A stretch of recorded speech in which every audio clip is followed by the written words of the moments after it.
Spanyol memainkan itu mematikan Prancis dan Argentina karena mereka kuat di tengah. Fabian Ruiz, Dani De Olmo dan Rodri memegang peranan penting. Itu yang saya bilang tadi, dimainkan dengan baik oleh Tom Haye, dimainkan dengan Ivar Jenner dan dengan Mark Locke, sehingga ini sangat-sangat kuat. Chemistry sih udah cukup bagus kebentuk sih ya Mas ya. Biarpun ya yang saya bilang tadi ya dia tuh kayak masih lapis kedua, tapi ya cukup optimis sih juara ya tahun ini ya. Jadi juara tahun ini ya? Harus juara. Oke. Membahas permainan timnas Indonesia melawan Kamboja, kita sudah bersama analis sepak bola Roni Pangemanan. Selamat malam, Bung Ropan. Selamat malam, Gali. Bung Ropan, melihat permainan semalam mulai jelas game plan Hartman ini seperti apa ya? Ya, kalau bisa melihat di sini kan ini masih Kamboja yang saya lihat. Ini kita masih satu tingkat di atas mereka ya. Karena lawan sesungguhnya bagi kita adalah Vietnam dan Singapura. Tapi oke lah, artinya start awal ini bagus. Tidak mudah bagi siapapun ya, termasuk Indonesia, memainkan pertandingan pertama walaupun di kandang itu dan tampil tampil bagus. Bukan hanya menang 1-0, 2-0, tapi kita bisa mencetak 5 gol. Bahkan menurut saya bisa lebih dari 5 gol kan. Ada beberapa peluang kena tiang, ada Sandi kena tiang juga, ada gol dianulir dari Tom Haye. Secara overall saya lihat ini game plan yang dimainkan oleh John Hartman bagus ya.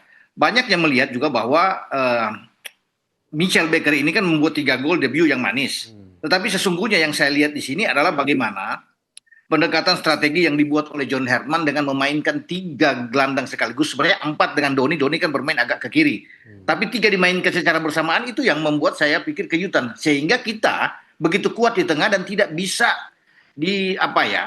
ditandingi oleh pemain-pemain tengah Kamboja. Karena Mark Locke, Tom Haye, dan Ivar Jenner itu kuat bermain di tengah. Saya pikir salah satu di antaranya yang bisa mendampingi Tom Haye adalah Ivar Jenner atau Mark Locke. Tapi dengan ada 3 langsung dimainkan, saya pikir ini game plan yang sangat bagus dengan menggeser Ivar agak ke kanan, kemudian mendorong Eliano Reinders bermain di depan untuk bisa membantu Michael Baker sebagai 9. Ya. Bung Ropan, mungkin saya sedikit lebay nih melihat permainan timnas semalam ini seperti melihat Spanyol. Pemain kita ini begitu sabar mencari momentum. Benar begitu, Bung Ropan? Ya, memang seperti itu ya kalau kita katakan di sini. Kenapa? Karena kita, yang saya bilang tadi, penguasaan lini tengah yang sangat bagus. Spanyol memainkan itu mematikan Prancis dan Argentina karena mereka kuat di tengah. Fabian Ruiz, Dani De Olmo, dan Rodri memegang peranan penting. Itu yang saya bilang tadi. Dimainkan dengan baik oleh Tom Haye, dimainkan dengan Ivar Jenner, dan dengan Mark Locke. Sehingga ini sangat-sangat kuat ketika mereka bertiga bermain secara bersamaan. Dan bagaimana pressing mereka yang bagus, begitu hilang bola, cepat untuk bisa merebut lagi. Sehingga tidak memberikan keleluasan ruang bagi pemain-pemain Kamboja. Ya semoga ini bisa berlanjut terus. Dan ini kan yang dilakukan oleh Spanyol juga di Piala Dunia ketika mereka tampil dengan begitu baik. Terutama bagaimana mengorganisasi di lini tengah yang kuat. Dan itu ditampilkan oleh Indonesia. Nah semoga ini akan konsisten apa yang dilakukan oleh John Hartman. Kemudian di belakang juga kita tidak menyangka bahwa Sain Patinama itu bisa bermain dengan 3 back. Ini kan pertama kali buat dia bermain dengan 3 back. Karena dia lebih kuat bermain di flank. Tapi karena dia kuat kaki kiri, dia mengisi posisi dari Yasin Hapner yang kuat kaki kiri tapi tidak diizinkan oleh Fortuna Sittard untuk bermain. Maka John Hartman memainkan Sain Patinama di situ untuk mendampingi Rido dan juga dengan Sandy Walsh. Saya pikir ini penemuan yang oke ya yang sejauh ini melawan Kamboja. Memang baru pertandingan pertama. Kita harus melihat beberapa pertandingan ke depan lagi dengan komposisi seperti ini. Lini tengah apakah terus akan konsisten bertahan seperti itu dengan 3-4-3 atau ada perubahan-perubahan lagi yang akan dibuat oleh John Hartman di saat akan menghadapi Timur Leste. Karena pasti menurut saya, feeling saya, dengan Timur Leste pasti ada perubahan.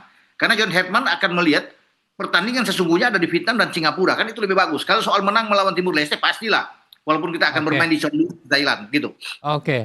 Gini, Bung Ropan, jika kita melihat klasemen sementara, kita ini kan sekarang di peringkat ketiga. Peluang kita terbuka lebar ke semifinal jika melihat calon lawan ke depan? Sangat terbuka. Karena kita juga kan diuntungkan dengan pertandingan 2 pertandingan pertama ketemu dengan Kamboja dan dengan Timur Leste. Kalau kita bisa menang di atas 6 gol lawan Timur Leste 7-0 sama seperti Vietnam mengalahkan Timur Leste, kita bisa akan naik di atas karena keuntungan kita di saat bersamaan Vietnam itu akan bertarung dengan Singapura. Salah satu kalau ada yang kalah kan kita bisa naik. Kalau kita bisa menang dengan 7 atau 8 gol melawan Timur Leste, kita ada di atas. Jadi bagus ya 5 gol lawan Kamboja dan misalnya 7-8 gol melawan Timur Leste. Secara hitung-hitungan kan kita ada di atas karena pasti di antara salah satu Singapura atau Vietnam akan habis-habisan untuk bisa meraih kemenangan, terutama Singapura. Kalau Singapura menang, posisi Vietnam yang agak gawat karena Tanggal 3 nanti Vietnam akan ketemu kita di Pakansari. Makanya itu duel yang akan kita tunggu. Kalaupun mereka bermain imbang, kita yang diuntungkan. Karena sudah pasti di atas kertas kita bisa mengalahkan Timor Leste. Begitu kali. Jadi kita ada harapan di semifinal. Kita melihat prestasi timnas di AFF, Bung Ropan. Gak pernah juara. Jika melihat permainan semalam, nampaknya kita semakin haus juara ya, Bung? Ya, ada sesuatu yang berbeda memang. John Herman tahu itu, dan dia ingin membawa tim ini menjadi juara. Karena dia sudah cukup dengan 6 kali juara itu, sehingga PSSI, target dari PSSI saya kira wajar. Dengan kedalaman skuad yang bagus, kalau sebelum-sebelumnya kan tidak ada pemain diaspora kita yang banyak bermain di dalam, karena ini kan tidak masuk dalam agenda FIFA. Sekarang, dengan adanya Tom Hai, Eliano Reinders, Sandy Walsh, nanti belum lagi dengan Ragnar yang tidak tampil kemarin, itu bagus. Jordi Amat yang bermain, ya, Jens Raven, ya, Mitchell Baker, itu yang membuat kita kuat. Paling tidak ada 11 pemain diaspora yang ada di tim saat ini, yang membuat kita lebih enak. Keseimbangan itu dapat bagi tim nasional kita di bawah John Herman. Dan John Herman kemarin saya pikir oke, karena dia memberikan kesempatan juga kepada 2 pemain yang belum mendapatkan jam bermain. Itu bagus, Brian Fatari yang dia tampilkan dan Kadek untuk bermain di sana. Jadi ini bagus untuk mereka, untuk biar ada motivasi lebih dari 2 pemain tersebut bermain di tim nasional. Itu kali.